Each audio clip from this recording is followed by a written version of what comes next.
الرسالة يقول مباراة تذكرة الكابتن عدنان درجال سعرها $600 لمباراة منتخب فرنسا يوم غد، ومباراة النرويج كانت $500 اشتراها على حسابه الشخصي رغم وجود التذاكر بحوزته وهو لا يتدخل بأي شيء. احنا كنا مدربين منتخبات، من نجي للمباراة يجينا رئيس الاتحاد ويجينا المشرف على الفريق يقول يابا هاي لك 5 بطايق دسها لاصدقائك للجميع، دسها يطل اللاعب هاي 5 بطايق تعطيها لاصدقائك، تعطيها لناسك، تعطيها لاهلك.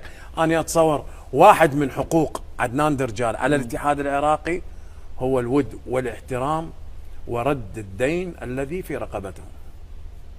مشتري تذكرة حال الجماهير. بدي اقول لك رد الدين. اي والله يعني الدين بعد شو يصير؟ مشتري تذكرة مال الجماهير كارثه. مو انا دا اقول لك كارثه. رجل معني في كره القدم مشكله يعني.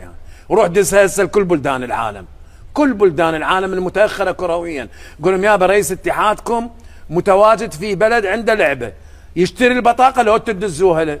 شنو عمي كامل صغير الله يذكره بالخير، تحياتي لابو وسام، يطول بطايق مال اللعبات. احنا كنا ما نلعب بالعراق، لعباتنا كلها خارج العراق.